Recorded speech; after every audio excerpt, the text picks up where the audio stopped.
And here we are. Part 3. Let me just a second to share this live stream in the Facebook group.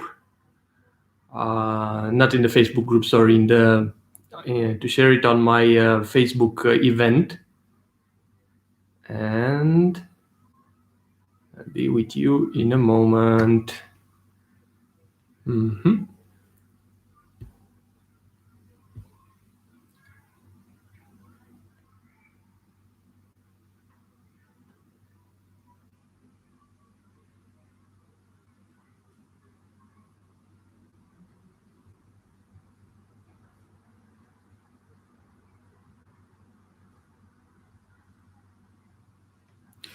Okay.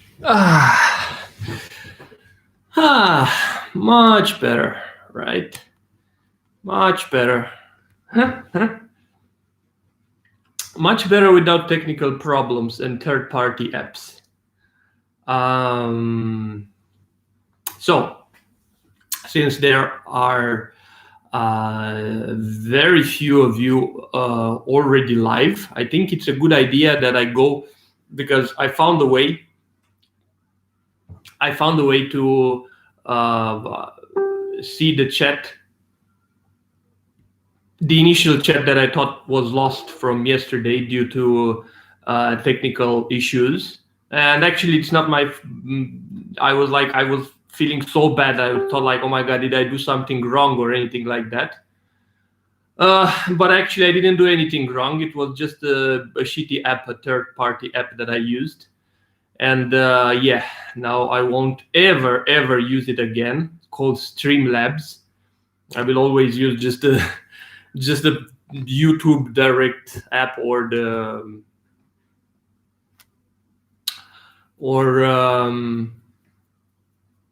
just going. I cannot use the app on YouTube. I can just go directly on the computer, on the laptop. Okay, cool. Hi Nadia, hello. I am well, thank you so much. And hello everybody, and welcome to this third part of my Q&A. It was supposed to be one part yesterday. Hi Julie. It was supposed to be one part yesterday, but due to all the issues, now we have the third part. And at the end of it, I will also answer the questions that haven't been answered yesterday, because I found a way to see the chat. The chat that I thought was lost, somehow miraculously it showed up today. So I will be able to answer those questions from yesterday as well. But before, I don't know, should I start with those questions, or I can start with those questions from yesterday, or I can start with your questions today. What do you think? What would be the best thing to do?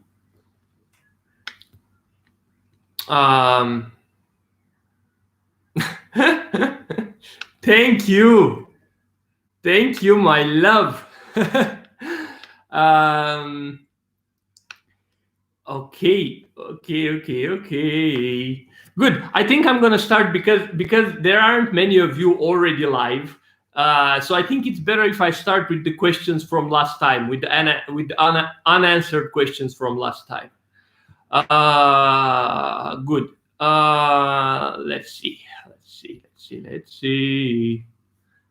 Let's see.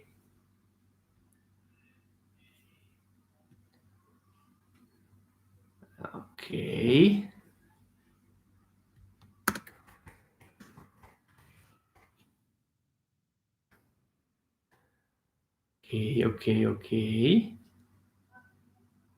Oh, people are asking if I'm live, but yeah, I am live.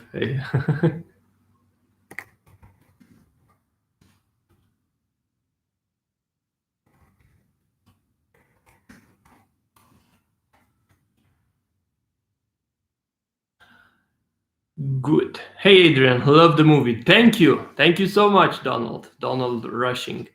Hi, Danny. Good afternoon. I think it's afternoon for you. Yeah, yeah. Here it's like 10 p.m. right now for me.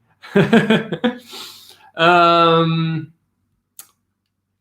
Good. So, you know what? I'm gonna go and answer the questions that haven't been answered last time, and I can alternate between your questions now and the questions from uh,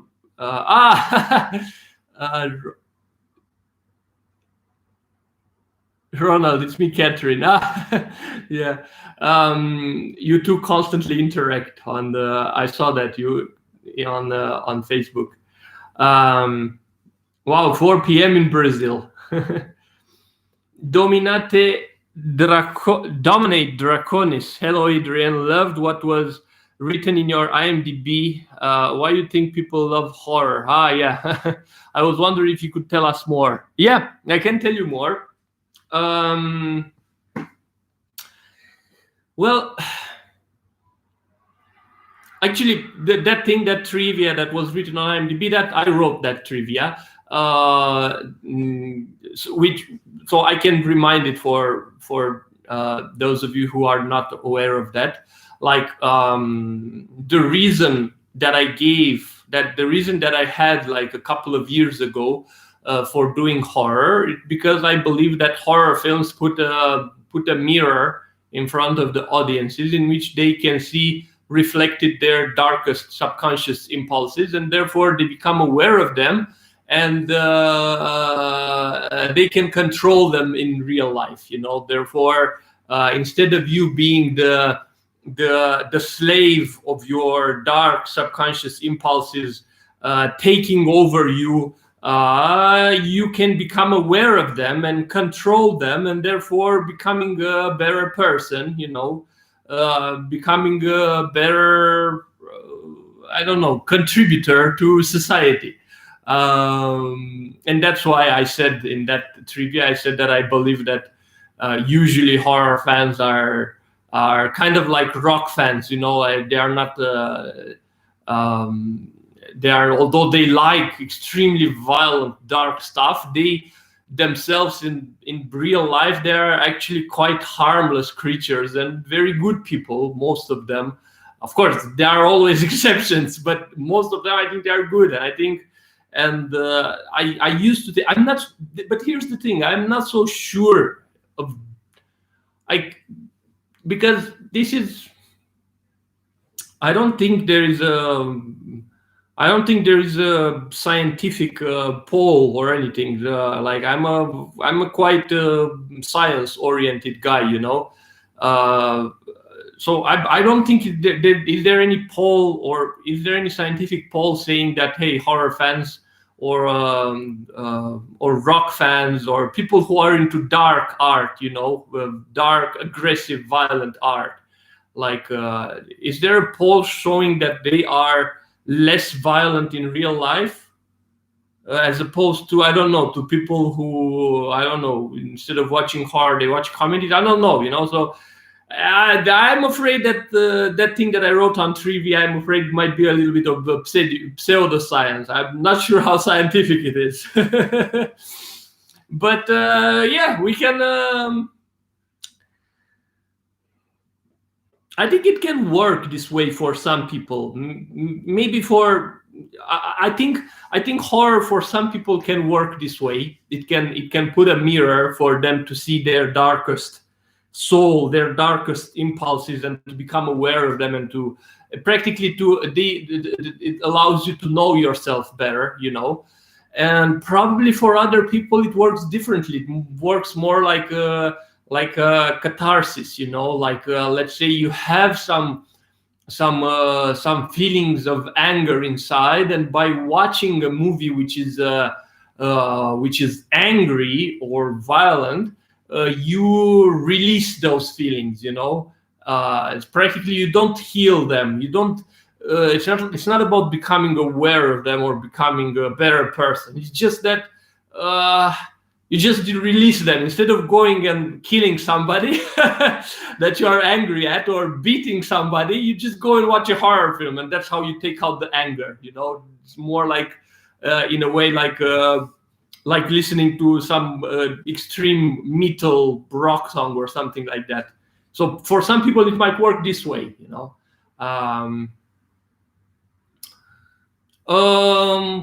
And I'm sure that, who knows, maybe there is even a minority of people who, but I would say that they are a very small minority.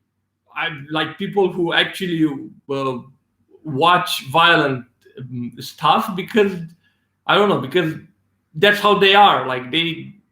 But I don't think so, actually. I don't think anybody who is like, no. I don't think that's the case. I don't think that's the case. Yeah, art doesn't work this way, People don't. They aren't the things they watch. When it's art, it's a different thing. It's a different thing. Okay, let's go. Let's move on. What was your inspiration for Be My Cat? My inspiration for Be My Cat, I said it in the previous live stream, so I won't repeat it now. Please go. There's part 1 and part 2. There are links in this live stream. So I think I said it in part 2, the inspiration for Be My Cat. 2 p.m. Texas, Emily. Hi. Horror is our outlet.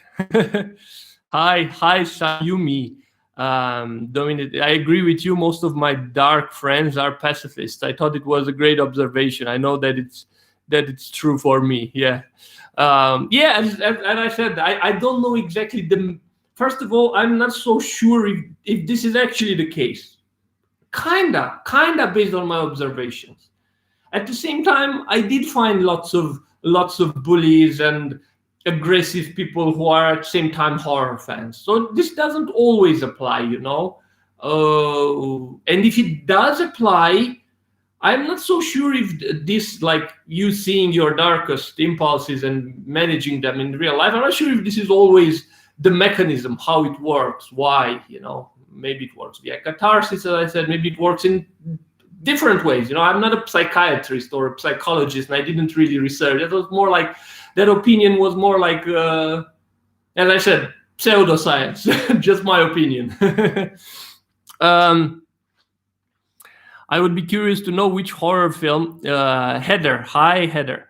I would be curious to know which horror film, found footage or otherwise, do you find most frightening? Or should we say most effective in being scary? Most frightening horror. Here's the thing. I've been asked yesterday by a filmmaker, a friend of mine, what do you think is scary in horror films? And I said that, I didn't really know what to answer to that question, because I think I myself, I don't think I'm a person that is, I don't think the scare factor in a horror film is what I'm looking for in a horror film. I don't think that's why I like horror movies. I don't think, and for example, one of the movies that scared me was Paranormal Activity, the marked ones. But I would never include it in my top 100 horror films. I wouldn't even include it probably even in my top 250 horror films. I wouldn't even include it in my top found footage films, because I think it's an okay found footage. It's not like it's bad or anything, but it didn't impress me, in a deep way. Just that it scared me. It made me feel uncomfortable. So because of that, I don't think, for me, horror is not about being scared. I know for most people is about being scared. For me, I don't think it is. For me, I think it is more about some I don't know, some magic. It transcends the scare factor. Okay, Tribal Nadja, can you find yourself feeling in a dark place when you play such a do you find yourself feeling in a dark place when you play such a dark character? Does it take over at all? I'm an actor, and I find when I have to play a villain, it can be very overwhelming. Wow, Nadia, so cool, you being an actress. Yeah.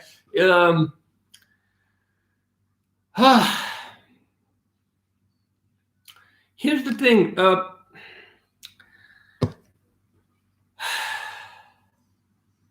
I really don't know what to say, actually.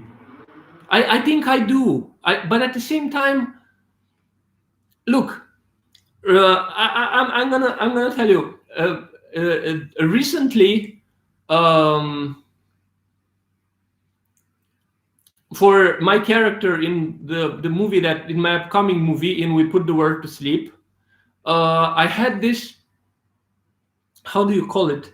How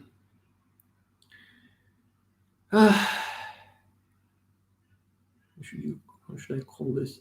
So for my character in my upcoming movie, I had this moment when I was so sorry, my mind went away a little bit. I'm a little bit sleepy today because yesterday with all those technical issues with the live stream, and after that I tried to fix them and to still make the videos watchable and all that. So it kind of took me all night, so I kind of lost sleep. Yeah, sorry. Let's focus. So in June last month, I really went into this dark character. But while I was into that character, I was feeling good, like it was good because I removed for that character. I removed any type of remorse that I was feeling, or any type of, like, I didn't have to feel bad about myself for thinking bad things, like only I matter. I assumed this psychology that psychopaths have, like saying like, oh, why would I think? Because sometimes psychopaths are being asked in interviews like, oh, didn't you think of the victims of the families? Didn't you think of the suffering you caused and all things? They say, why would I think? I get hurt. If I think, I get hurt. So I don't think of it. Why would I get hurt? It makes no sense. Why would I suffer? Why would I do something that makes me suffer? That's how psychopaths think. So I kind of assumed this way of thinking. And while I was experiencing this, it actually felt fucking good, because I could think of everything and not feel guilty about anything. It felt good. It's weirdly only later, after I finished, after I went out of the character, I started to feel a bit bad about myself, but while I was doing it, it felt good. I think it depends. I think if you play a bad guy and you are aware that you are playing a bad guy and you are judging yourself, that can end up putting you in a dark place. Also, if you play a bad guy and maybe the bad guy themselves, or the bad girl. Sorry, I'm constantly saying guy, but when I say guy, I mean like both women and men. I don't mean just men. So maybe maybe the bad guy feels bad about what they are doing. Then yeah, you are in a dark place. But I think if you don't judge your character, and also if the character doesn't judge themselves, and you stay true to that psychology, to that way of thinking, it can be a cool experience. You can have the darkest thoughts possible. You can do the worst things in the world and still feel good about it, right? Crazy. Ronald Rushing, I agree with you totally. Art or what we like don't necessarily imitate life. Exactly. Since I missed yesterday's live, what is your favorite horror film, please, Adrian? Wow. Fred's Horror Corner. Hey, greetings from Las Vegas. Hey, Fred, I love your dancing videos. I'm I'm not good enough to imitate you on that. You are you are the king of you are the king of and you have other filmmaking big filmmaker fans. Yeah, I was talking with them. I cannot tell you who they are, because if I tell you who they are, then you will understand what is the secret film project we've been working on. But they are also fans of your dancing. Okay. Well, no, nothing. Okay, so just forget about it. Yeah, I didn't say anything. It's just my mouth. Okay, no, okay. So there is a. Sorry, Ronald. I will come back to your question. I didn't forget about it. I just saw Fred, because Fred is also a huge fan of Be My Cat, and you should check like his Twitter or his YouTube. Like he has this. He's so funny and so much like. He's so tasty. I cannot find the right words in English, and you see him dance. You salivate. This is so good. I want to watch more. I cannot. Salivate is not the right thing, but I don't know. I can't find the right word. It's so good. Yeah. So So you asked Fred what's with this? Yeah. So I've kind of been as a result of Be My Cat. I'm not sure if you watched my previous live stream from yesterday. Well, I talked a little bit about this. I have been kind of discovered, like a filmmaker who is and film producer who has more power than me in this industry. Kind of like came to me and said, not personally, on the internet, say like, hey, I love Be My Cat and all that, and would you be interested in taking part in this new project that I'm planning? I was like, oh my God, yeah, of course, I'd love to, So that's how it happened, and then I realized that I saw that even you are a fan of their film, I saw it on social media, and then I told him like, wow, I said to him like, wow, Fred is going to go crazy. He's going to do like the best dance ever when he learns that we are working on a project together, And then he said, wow, I know Fred. I know his videos. Yeah. So that's so cool. Let's go back to the question. Yeah. But if you are freaking out, you need to record it. Quickly grab another phone and record that freaking out. I'm sure it's going to look like a dance. I'm sure it's going to be a dance. I can't imagine you freaking out in any other way but dancing. Yes. Love from me as well. You're so cool. Yeah. So back to Ronald. I agree that since I missed yesterday's live, what's your favorite horror film, Adrian? Favorite horror film.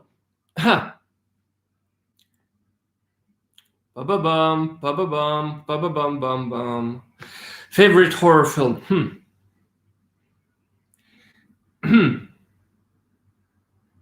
It must be. I think it must be okay. If we are to talk about, if we are to talk about the films the horror films that impressed and influenced me the most, I think they are Carrie and the Blair Witch Project.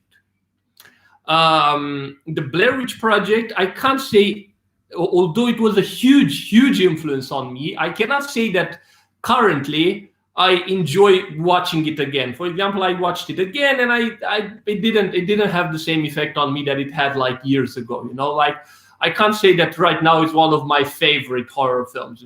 It's favorite as a part of me, as a part of who I am, because who I am today is thanks to the Blair Witch Project, and specifically not necessarily to the story, to the not necessarily to the story of the film, but to the way the film was made. Reading the trivia and how they did it, this had a huge influence on my career. So it is a favorite in that regard, but not in in the sense that I want to watch it again. But a movie that I would love, I think even today, to watch it again is Carrie. That really Carrie, Brian De Palma's Carrie, like really with Sissy Spacek, and Sissy Spacek's performance. Oh my God! Like for a long time, I think it was one of my favorite performances ever. Until she was outrun by Anthony Hopkins in The Father, a non-horror film. Like my top favorite acting performances were like, I think, were like Carrie in Sissy Spacek in Carrie, and then Katie Bates in Misery, and then there was Monique in Precious. That's not horror, but still a quite dark role, you know. Only recently I've seen Anthony Hopkins in The Silence of the Lambs. Sorry, not The Silence of the Lambs. That also was a good role, but not. I can't say it's like at the top of my favorite. I've seen recently Anthony Hopkins in The Father, which is a drama, has nothing to do with horror. And oh my God, I was with Duru, with my wife. We were watching, and I was like, oh my God, we were both in awe. Towards the end of the movie, the performance Anthony Hopkins gives, it's fucking transcendental. Like I've never seen somebody doing anything like that. Like guys, like I know even if you are not drama fans or whatever, like your horror fans, do these exceptions and like make this exception in your life and watch The Father. Watch Anthony Hopkins in The Father. That ending, the transformation he goes in that ending, it's absolutely unbelievable. It transcends acting. It's I haven't seen honestly an actor in this life doing what Anthony Hopkins did in that thing. So yeah, but till I saw Anthony Hopkins, I think the top of my the top of the top, the acting performance that impressed me the most was Sissy Spacek in Carrie. Yep. And the movie as well. I will check out Strip stuff because of your recommendation. I'm excited about now to see your reaction. Yeah, check it. Just subscribe to Fred. Tribal Naja. Oh, it's so cool. I'm happy. He's such a cool guy, Fred. It's such a cool guy. You'd be perfect to direct a segment for the new Shudder VHS series or Blumhouse film. If you could work with anyone, who would it be? Wow, such a good question. Thanks, Chance. And your name is Chance. I want this chance to work with Blumhouse. Definitely want it.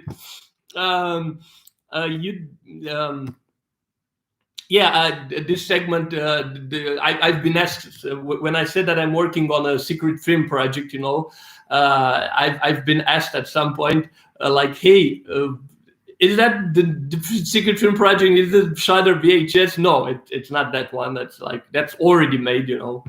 Our project is in development right now. I think, yeah, like my dream is to work on a studio film. Definitely, that's my biggest dream. And Shudder, I think, would be not Shudder. Sorry, Blumhouse or Netflix. They would be wonderful. I think Netflix and Blumhouse would be at the top of my list. And even Shudder would be good. Even Shudder would be wonderful as a start, as a beginning.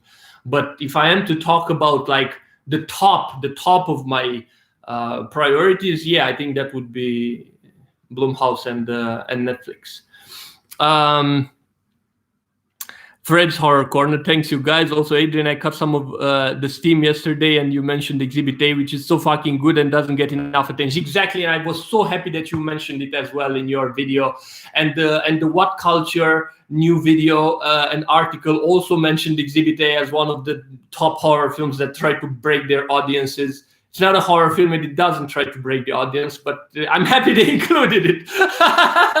Exhibit A is such a powerful drama. Actually, it's a genius. It's a genius perfect example how found footage can be used beyond the horror genre, you know, because currently it is stuck kind of in the horror genre, and Exhibit A, it's such a pearl, such magic. Like it is soul cry, yes, but I don't know. Like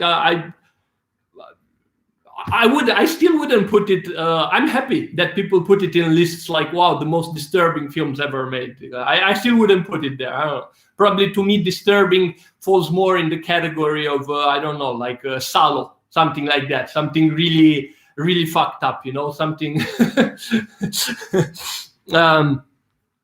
Yeah, I wonder, do you read? Do you have any book recommendations for us? Thanks, Nadia, for this question.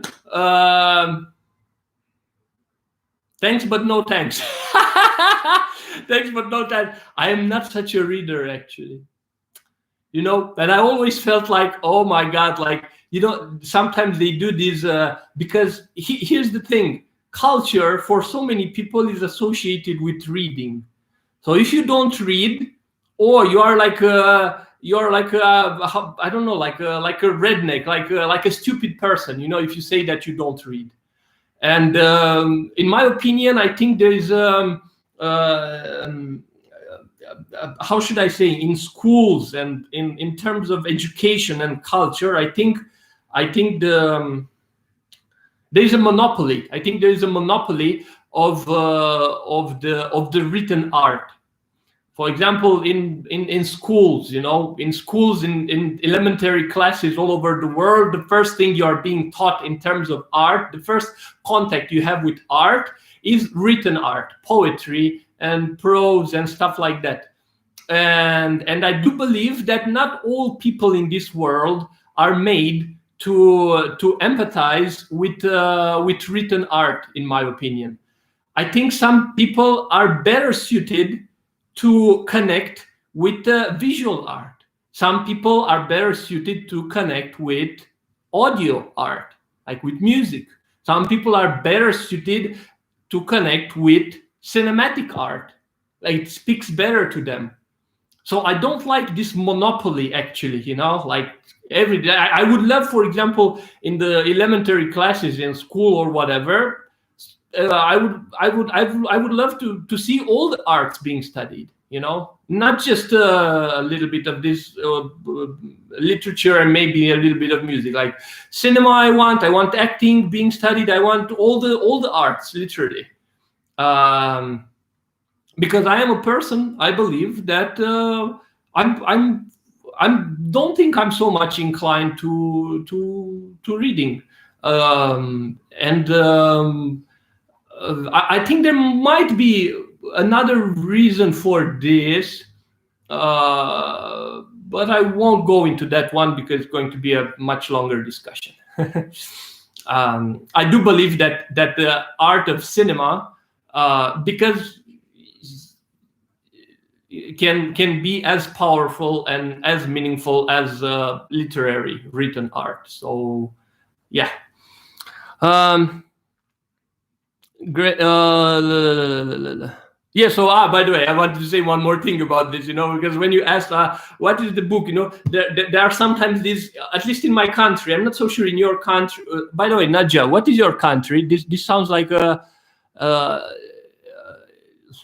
like are you like from a country like from, I don't know, like Czech Republic or something like that, or just a name coincidence?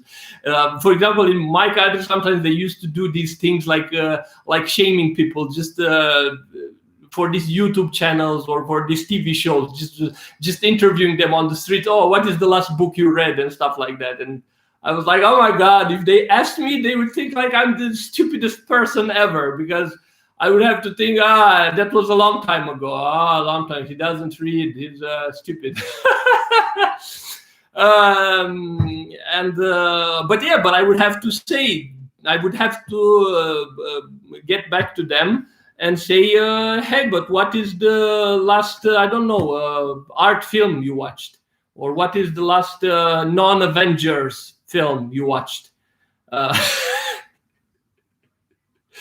But if they respond and say, hey, I watched both the films, but I also read tons of books, I'm fucked if they answer that. they win. Ay. Okay, find the movie Magic and Anthony Hopkins movie from the 70s. His role is amazing. Wow, yeah, that's a film that I haven't watched. Yeah, interesting. The ending is okay. The more disturbing, the better. Julie Timberlake. Okay, the more disturbing, the better. I didn't catch you if you said it yesterday, but is there a release date for We Put the World to Sleep?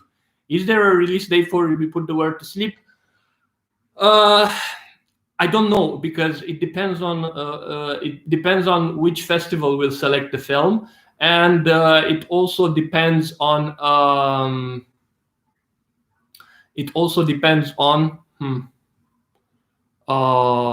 sorry, my mind went away a little bit.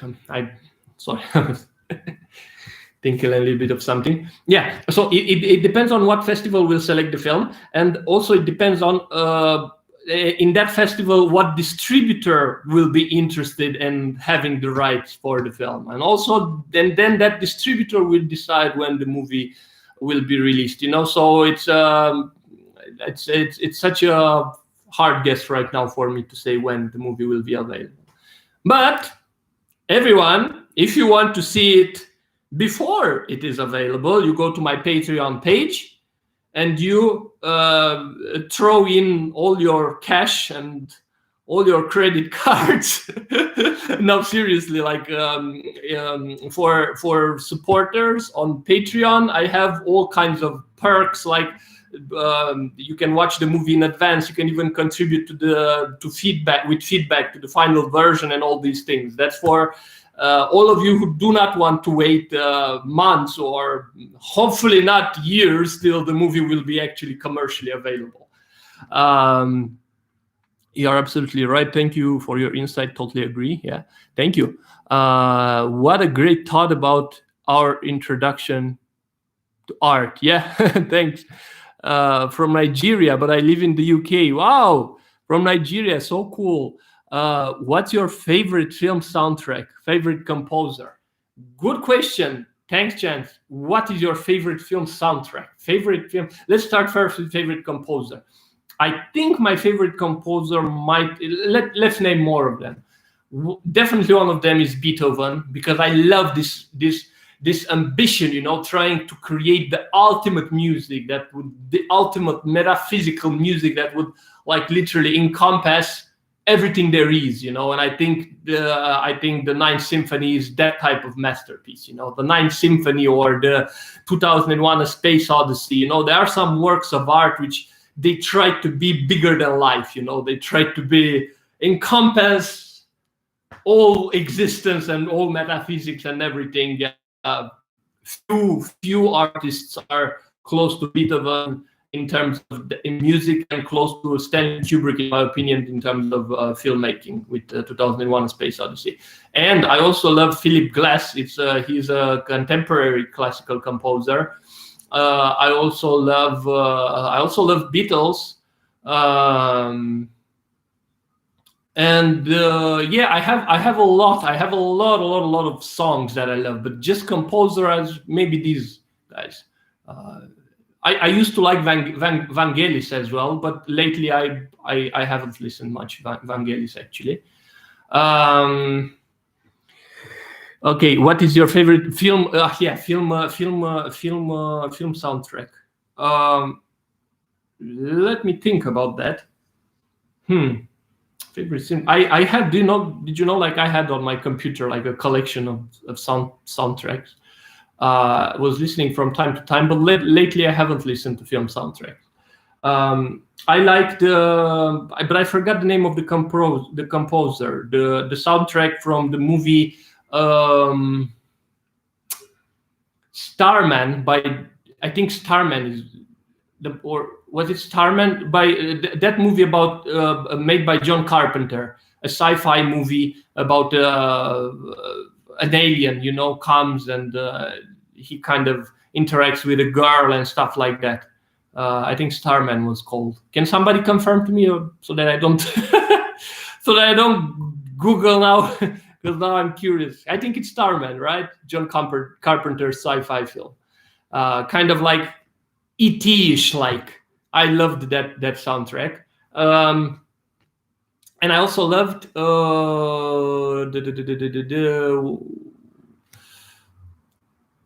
I loved a lot of I'm actually quite into film music, I believe.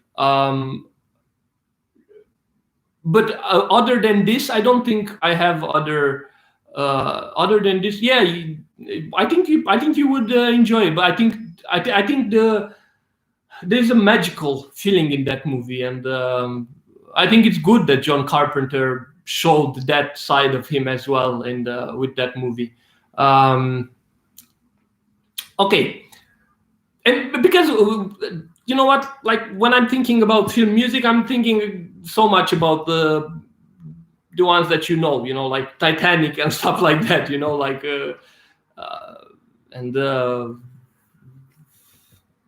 like I don't have a special recommendation, something that you would be like, wow, I need to listen to that one, Starman would be the top maybe.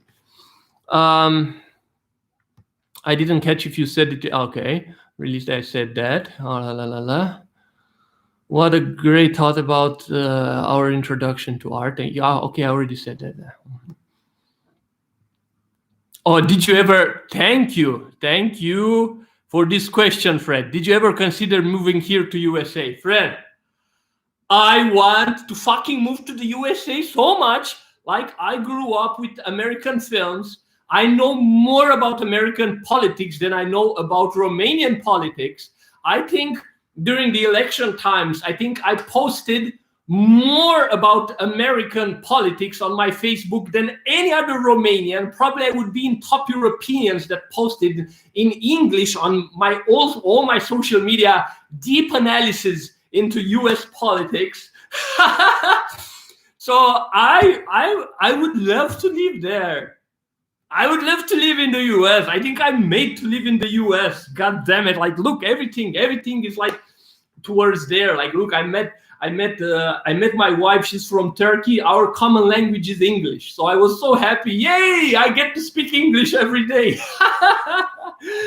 So I'm speaking English every day to a point of even I realized lately when I think my thoughts start forming even in English. So when I try to speak Romanian, sometimes I find myself translating from English to my mother language, to Romanian, because for years, come on over. It's cheap here in Vegas. I got an extra room, but please don't kill me.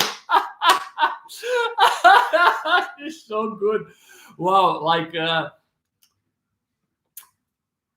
and you know what, like I was so much like the only thing that worries me about the US is the medical system. I mean, that's the only thing that scares me, like fucking scares me. Like I don't know, the idea that you have to some people, they call an ambulance and then they learn that they have to pay $5,000 for the ambulance, or something like that. Like being afraid to get ill or to have any medical emergency that then you will go bankrupt or you won't be able to get medical. This really scares me. That's the only thing. So because of this, I would literally I would only move to the US if there was if I had a stable, a guaranteed good income, and health insurance and all that.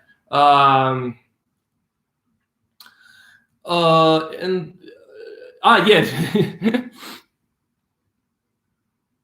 Yeah, so that's the only thing that I'm scared of. For example, in Romania, a country which is obviously like poorer than the US, not that advanced and everything, but if you need healthcare, you just get it for free or for very, very little money. Like you have the slightest pain or anything, you call the ambulance, comes, they treat you, everything is free. There's no, you don't have this fear like, oh my God, if you have something you will there's no such thing. We have quite a good, I mean, there are huge issues with the medical system itself, because there are some briberies and this and that. But at least it's free or very cheap, you know. So I'm scared of that thing. That's why I would. And that's why, and up until recently, I never really planned to move to the US, because I always thought, hey, I would only move to the US if I had lots of money, you know. I want to move there and struggle, because I believe it's a wonderful country, but I think it's very harsh. It's very harsh on people with who are not, I don't know, lucky enough to have a decent amount of money, and that's not okay. But recently, when I was telling you about this secret project now I'm involved with, like this filmmaker, this producer, you know, who lives in LA, you know, and kind of discovered me and say, wow, I love Be My Cat, you know, do this. Would you be interested, you know, in working on this project? I was like, yes, of course, you know. And I started to feel, hey, there is chance. And not only that there is chance for me in Hollywood, it's just, I also realized, like, hey, like, my goal should be definitely moving to LA, in my opinion.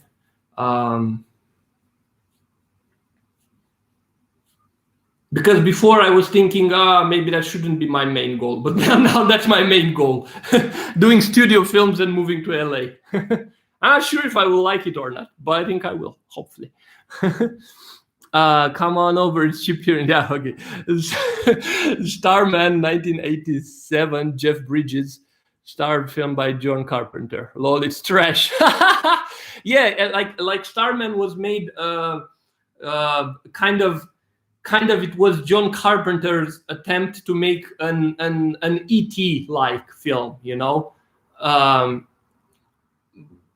when I rewatched it as an adult, it didn't impress me. But I think when I watched it as a child, it impressed me. And the soundtrack. By the way, this is not a movie I recommend. Like, don't get me wrong. It's not like I say go watch. You know, it's just because you asked about the soundtrack. I like the soundtrack in it.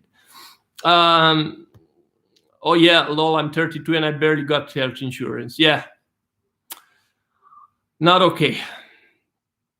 It was a completely different side of Carpenter. Yeah, not even good insurance. Yeah. Yeah, our healthcare system is broken. Had an emergency back in December, and now I'm in debt. Oh my God, this is. You see, that's the thing. That's the thing that scares me about the US. And that's the thing that. You know what? It scares me about the US, and in different ways. Also, I am scared of being poor in the US, you know, but I am also morally scared of being rich in the US, because I would constantly live with a sense of guilt, you know. Like, I don't know, like becoming successful in Hollywood and let's say having lots of money and having a good life, from time to time, I would be constantly thinking like, oh my God, but this is so unfair. Like there are so many other people who probably are as talented as me or as hardworking as me, and they just didn't have the luck or the chance or whatever, and they are struggling. You know, I would constantly feel guilty. I was trying, but hopefully I will be able to do something for them. You know, like hopefully I will be able to. I don't know, to be more open to indie artists, like to offer them the same way it was offered to me a chance. You know, to enter the bigger industry with this secret project, which I constantly enjoy mentioning.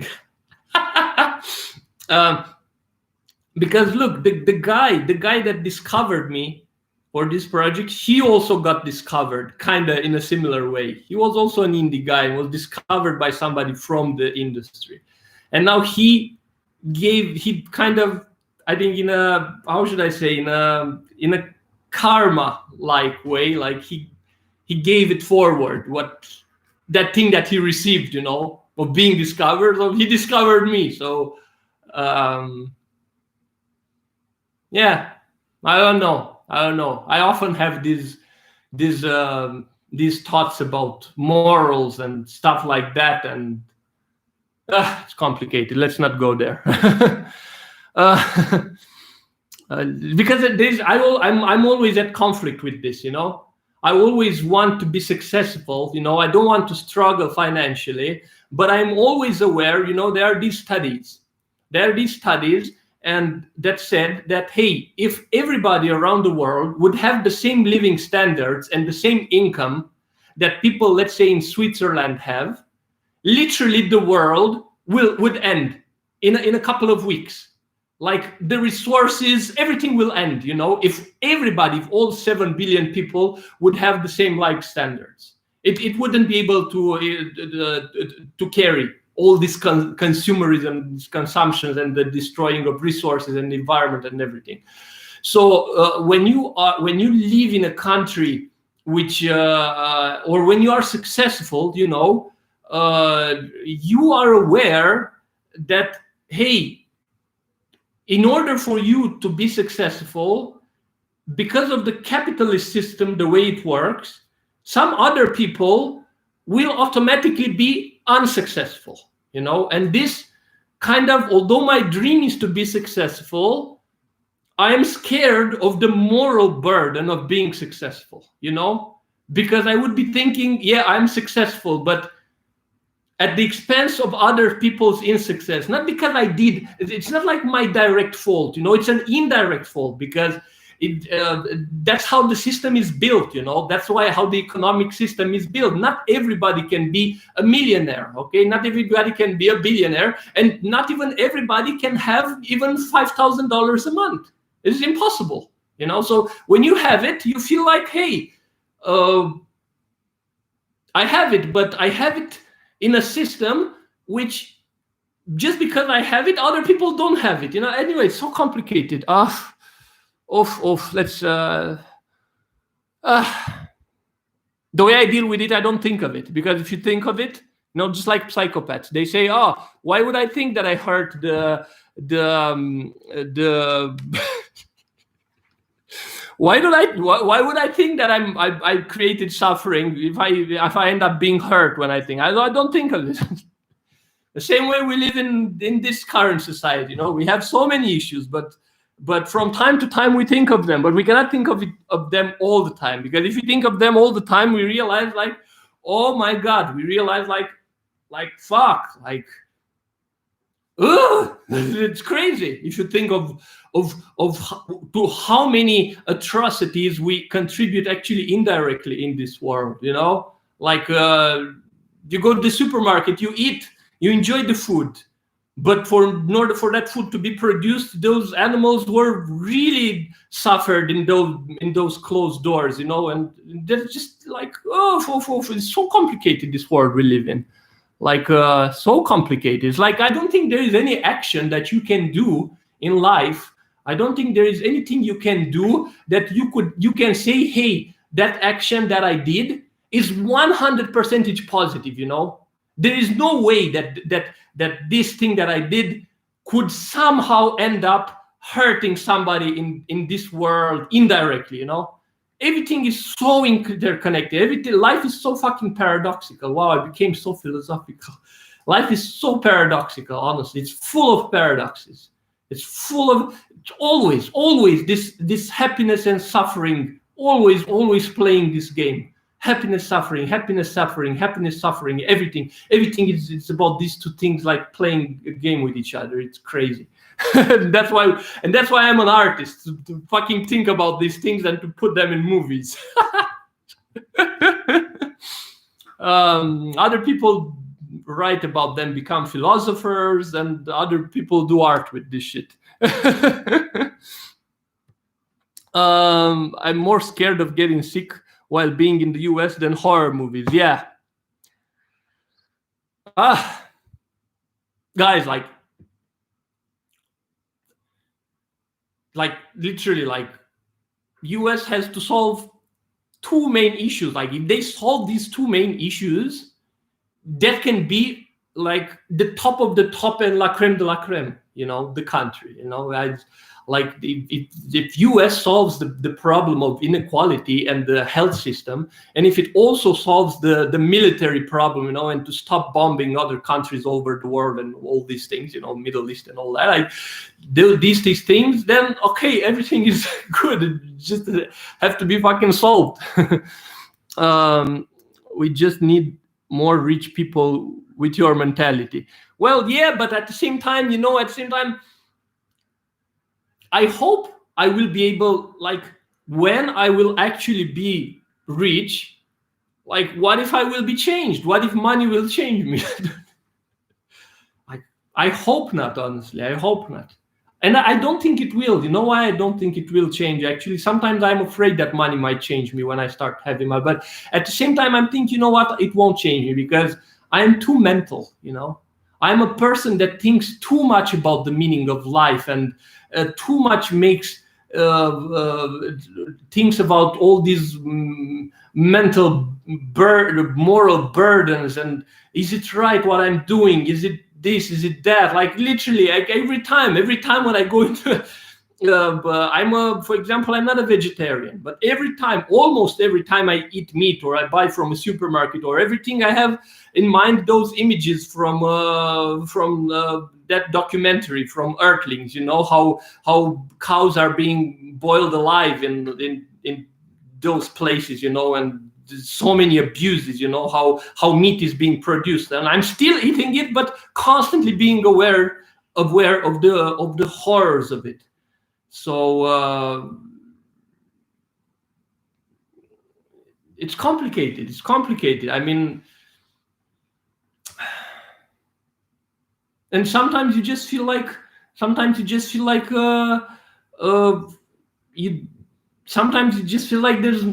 for some things I feel like I can't have a solution, because you think, oh yeah, if you are aware of something, you should start acting. You should start doing something to see a change in the world, But sometimes I just feel like, sorry, just a second. Nothing, yes? Nothing. No? Oh, okay. Sometimes you just feel that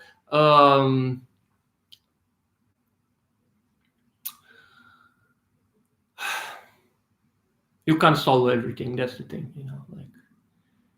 Like you can't be at the same time an activist for everything at the same time, It's too hard, I think. I have my limits. Money rich but morally poor, that's our country. I wouldn't say that, actually. I don't think it's morally poor. I think it has a lot of great people. I don't want to go too much into politics, but tons of wonderful people US has. Like most of my fans are from the US, for example, like they totally empathized with what I did with Be My Cat, although me not being a US person, being like from Romania, like from Eastern Europe. So nobody like judged me, like thinking like, who is this guy? Totally open, wonderful people. Just that, yeah, there are some systemic problems that have to be solved, and hopefully they will. This got so deep and I'm loving it. Yeah, a bit too deep. Okay, let's go a little bit to lighter stuff now. This conversation really reminded me of Evangelion, an anime about running away from suffering, and this stuff really great for reflection. Yeah, let's I think I'm done with with reflection. I love the way your mind works. Thanks. Very well said, Adrian. You seem so genuine, caring, and considerate. Thank you. As I said, I'm trying to be like. Unfortunately, these thoughts that I have, they manifest in I would say in a small percentage, I actually can do something about it, not just thinking about it. I can actually do something, and I think that the best way for me to do something, to contribute in this world, is by art, by making films. I think every person has a way that they can contribute best to the world. And I think my way is via filmmaking and acting. We cannot do it all. We cannot be at the same time a political activist and that type of activist and an animal rights activist and a scientist and this and that and that, everything. You cannot be an activist of maybe, let's say you cannot. Maybe some people can, and those that can, those that can literally give all their lives to be as good as possible on all levels of their life, like all my respect and all my appreciation for them. But I don't think I can do that. I don't think I can do that. For a while, I was posting so much about political stuff on my social media, and I realized, hey, a lot of the people were alienated. A lot of the fans of my movie, so I thought, hey, like, I need to make a choice. Yeah, am I going to be a political activist or am I going to be an artist? And my choice is to be an artist.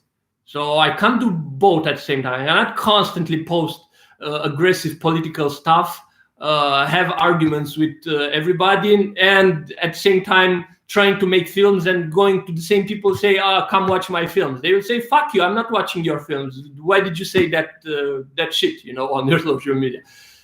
I cannot be both at the same time, I prefer being an artist. And when I am an artist, I can say the same political stuff if I want to say it without firing people up, without people becoming so much defensive and so much conflictual, because when messages are put in an art form, it's different. It invites for reflection. It doesn't necessarily invite for an argument. Let's fight about who is right. It just raises some questions. That's why I like about art. It raises questions. It doesn't provide answers. And I don't think I would ever love to make films which provide answers. I would always like to make films which raise questions. Because here's the thing. I believe, for example, the way I think, all my moral issues, constantly thinking, oh my God, am I hurting animals just by eating meat? Am I hurting poor people by just trying to be successful and having money indirectly, by contributing to a system which is unequal? Like all these thoughts that I have, maybe I can. I think somehow they still, if not 100%, just not 50%, at least, I don't know, at least 10%, they will still reflect in my actions.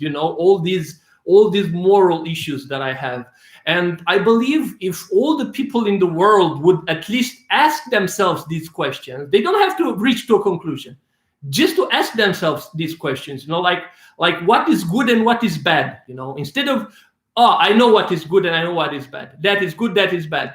That political party is good, that is bad. That ideology, Let's look for bad things in the things that we believe to be good, and let's look for good things in things that we believe to be bad. Always challenging notions and concepts, and like always burning your brains a bit. I believe if everybody in this world would be burning their brains a little bit more, and having these moral questions and moral issues, I believe the world would be a better place.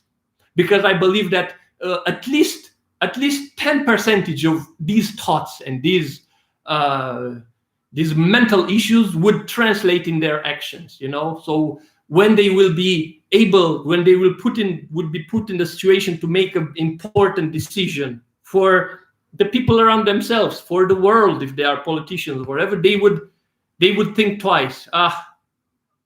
They will think twice, So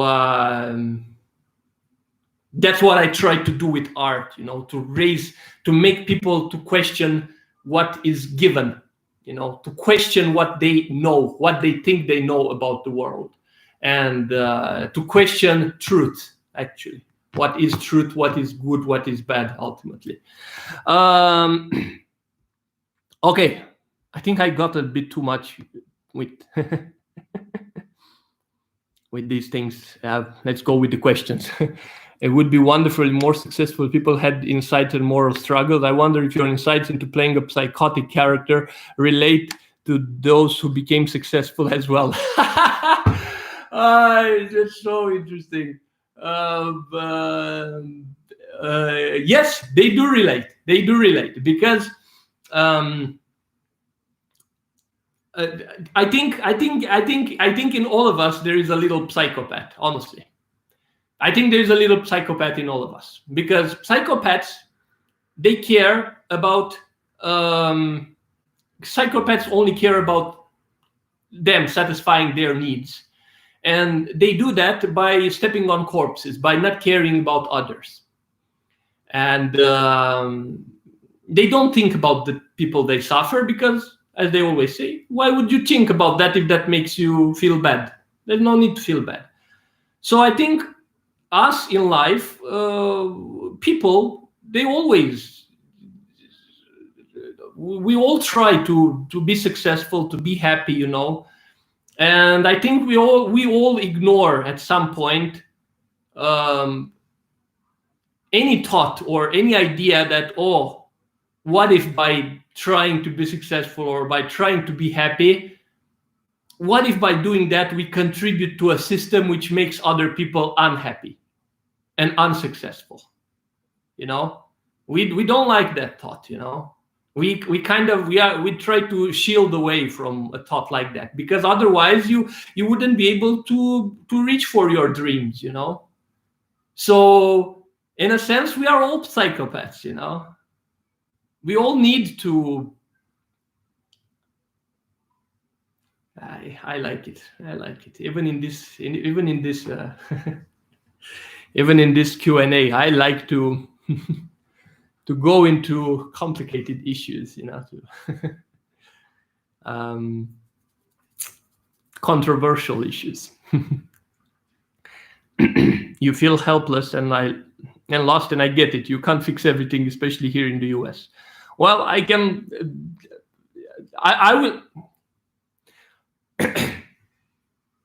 I'm helpless because I'm here. I'm not in the US. When I will be there, I will not be helpless. I will solve everything. Wait for Adrian to come to the US. And Duru is such a beautiful soul too. I can see why you two are drawn together. Thank you so much. That's so sweet. I'm sure.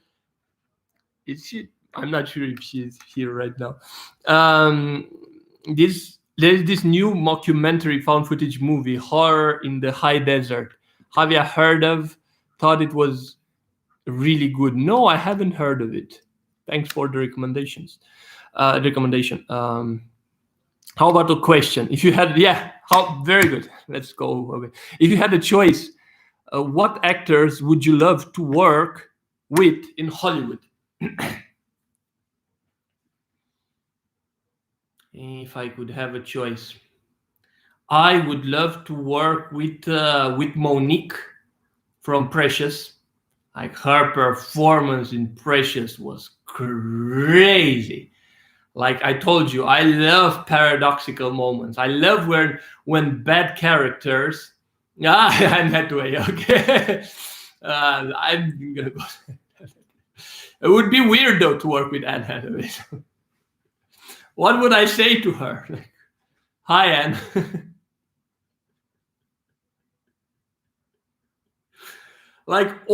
Imagine me ever getting acquainted with Anne Hathaway and actually having discussions with her, or saying, like, every hi Anne would be fucking weird, every day. Like, imagine us working together. And they are saying, hi, Adrian, hi. And every fucking time I think it would be fucking with in my mind, at least. I don't know. Because I became so much associated with this film and this role. Yes, I would love to work with Monique and with Monique from Precious. Like her. And I love bad characters, evil characters that end up that somehow still. Because of the powerful of the performance of the actor's performance, they still steer some empathy within you. And Monique's character in Precious was like, oh my God, such a. I would love to work with her. And yeah, there are so many other actors.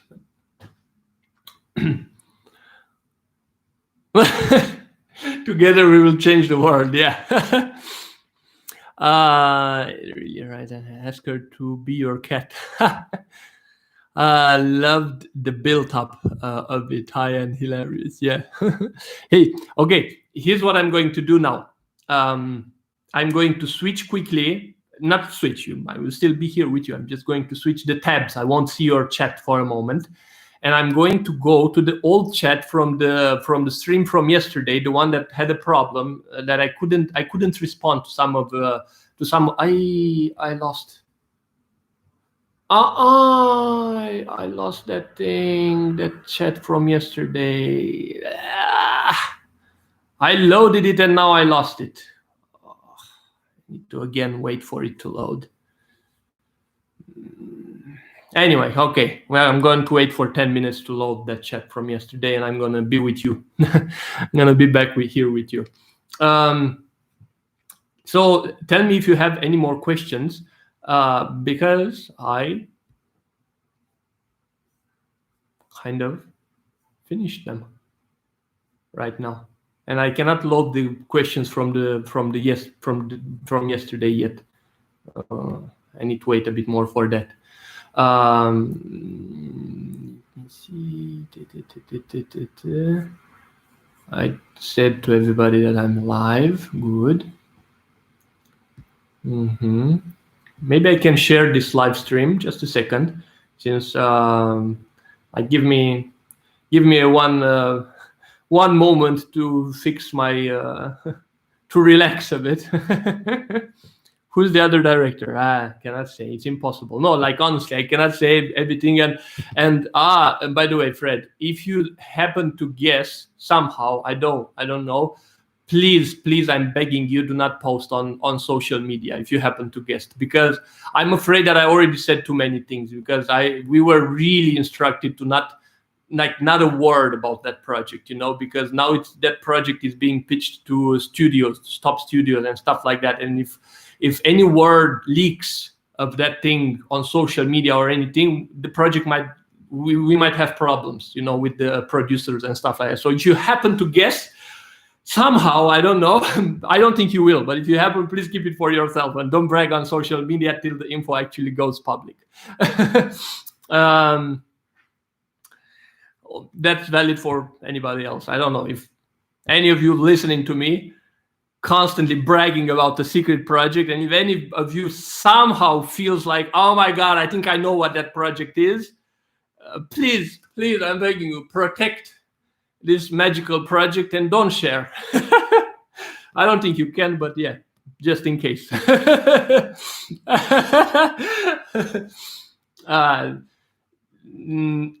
I mean, but like you are now trying to say, yeah, like you're trying to make me tell you. I still won't tell you, Like I trust you. I know you wouldn't say to anybody, but I still don't want to say to you what it is, because I think it will be fun for you to. It would be fun to make you more excited, to burn you a little bit, to put you on the, like, what it is, what is it, day after day.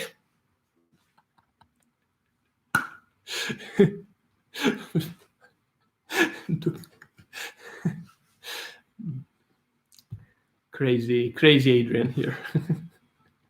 loves playing with fans.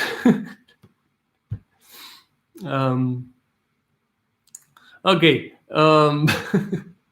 Exactly, the anticipation. So let's keep that anticipation and that burning sensation.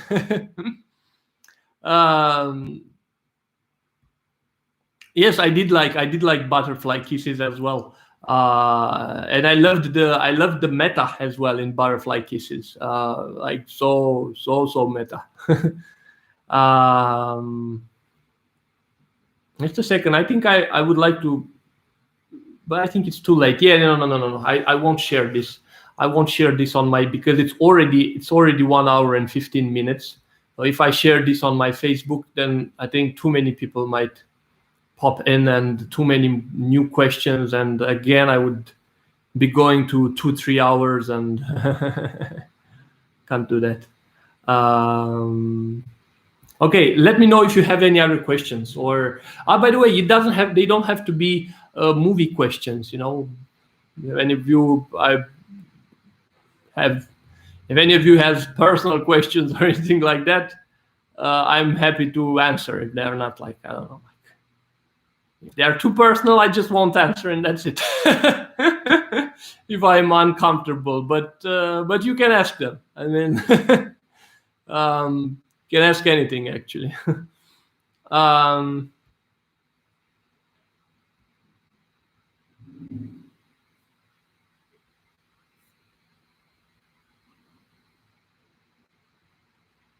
Have you ever been to another country? Yes, I've been to.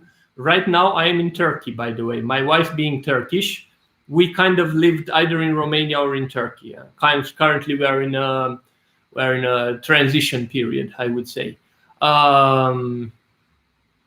So I've lived in Turkey, and just in terms of like a little bit being in other countries, like it's when I went to Portugal for Be My Cat's premiere at Fantasporto, and then again when I went to a Night of Horror film festival in Australia.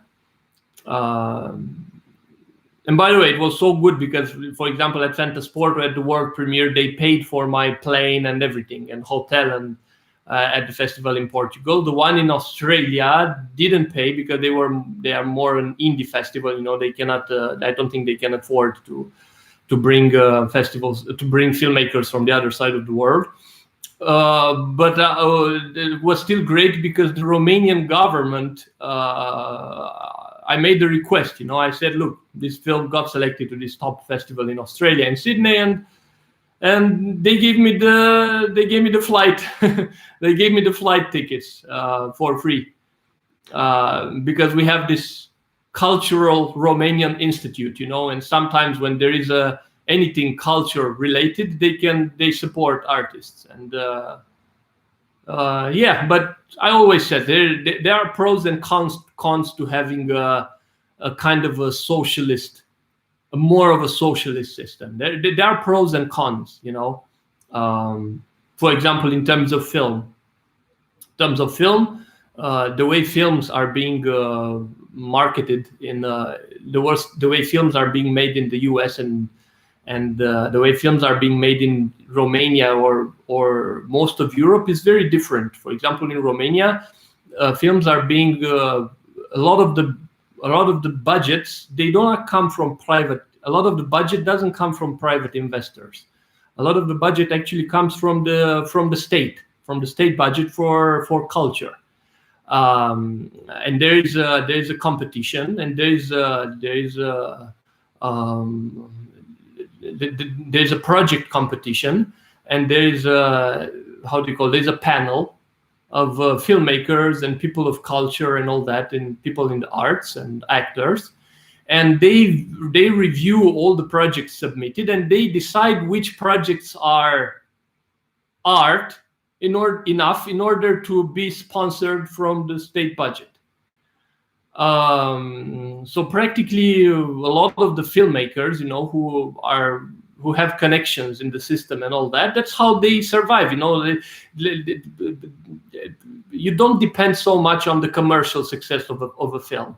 Like, I mean, if your film gets selected to Cannes or other artsy top festivals, most probably your next film will again win the competition, the sponsoring competition, and you will get the money from the state budget, even if the movie makes no money in theaters. We have this socialist system, but there are also cons to this, because, for example, horror is looked down in this system. Like I think that's one of the reasons why there are extremely few horror films coming out of Europe or Eastern Europe or something like that, because those people in the committee, which are highly intellectual, artsy people, and they view horror as being something too low and commercial, and I think they disregard it, So horror has more chance, I would say, in a system more like you have in the US, in a more capitalist system. Yeah, that's something I realized. I never thought of this before. I only started thinking about this recently when I had a discussion with a filmmaker in comments on Facebook, about this stuff, and I realized, hey, this can actually be a reason why horror is not that much made in Europe.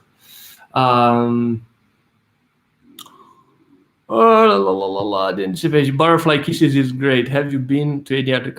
Okay, in what other countries have I been to? I visited Ukraine next to me, and I've been on a Christmas in like 3 years ago, I think 2 or 3 years ago. We visited the Christmas market, some of the Christmas markets in Europe. The one in Vienna, the one in some Christmas markets in Berlin. Like, we had this fast trip, just by bus from country to country, like 10 days, and I just wanted to see the Christmas markets. It was I loved the one in Vienna. I loved the Christmas market in Vienna. The other ones it wasn't so much impressed with. Okay. How have you been holding up during COVID? Hope you're well. Hey, look, COVID has been. COVID came with good things and with bad things. But COVID, yeah, of course, for everybody, for most people, came with bad things. But for us, for me personally, also came not only with bad things, also came with some good things. The bad things were like, it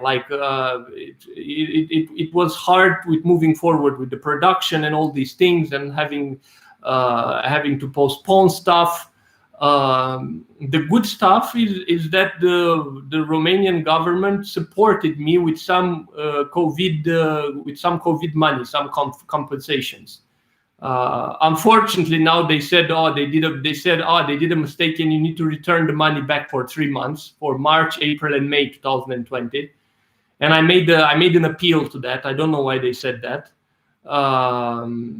but yeah, at least I was supported, by the Romanian state, so that I don't know, like go total bankrupt. And hopefully that appeal will be accepted, and I won't have to return the money back, because I'm effed if I have to return the money back. But anyway, I will manage, even if I have to do that. I've been sick for 12 months this month with COVID long term. Has the virus touched your life at all? Yes, thanks, Fred. Thank you so much. It's been wonderful having you as well. I think I'm gonna go off as well in 5 minutes. Actually, no, I need to respond first to the questions from the previous from yesterday. I really want to respond to those questions. Take care, you too. I'm Ronald. Yeah, I'm so sorry to hear that you've been sick, but now you're okay, right? Like, I mean, did you fully recover from COVID? We haven't been, like, me and my wife, we didn't get it. We really took care of it, I think. And I also stayed a lot inside, because again, I worked on a character. I worked on a role for We Put the World to Sleep, which kind of required me to to stay inside a lot. So I did a lot of isolation, regardless, home isolation. So yeah, thanks God, nobody got it in my immediate family. And only an aunt of mine got it, and her husband as well got it. Unfortunately, he didn't survive, and he was already old. He had other health problems, like he was in his 80s. Yeah, so that's the only thing. But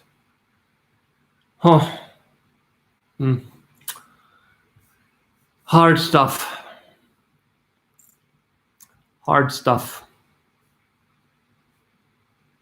No, still sick, lots of tests and no fix. Wow! For 12 months? How is this happening? How is this, like, how can you have COVID for 12 months?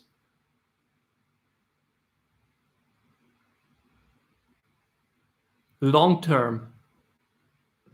I think I'm not informed well on this. Like, I didn't know there is this type of COVID that can get you for such a long period. It's so weird. But I hope you're, like, it's not like I hope it's not like life threatening to you, right? I mean, like,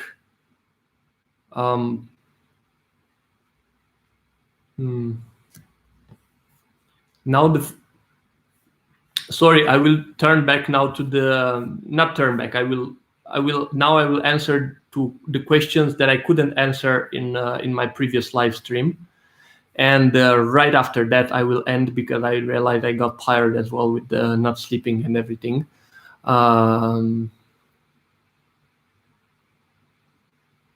Wow, long-term symptoms. Oh my God, I'm so sorry you're going through this. And what do the doctors say? I mean, aren't they, like, when are you going to get rid of this? Okay, now I'm gonna check the questions from last time. What time is for you guys? Okay, Singapore.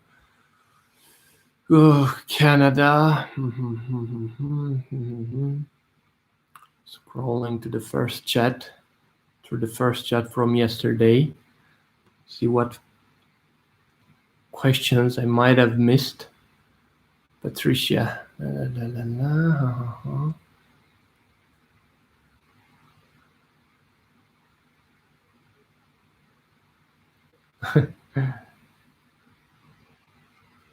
This is top chat replay. Let's click on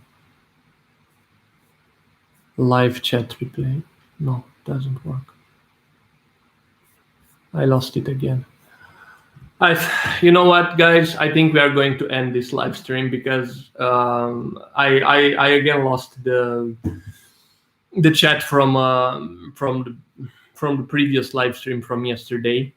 So I think we are going to end it here. I think I'm going to do more shorter ones, like maybe at most, I would say at most an hour, ideally half an hour from now on.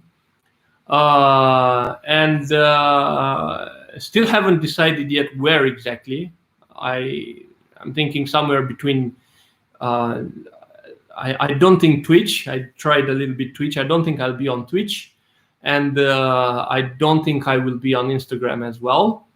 I think I will choose between YouTube, TikTok, and Facebook. I think I will try to go live on Facebook a bit at some point.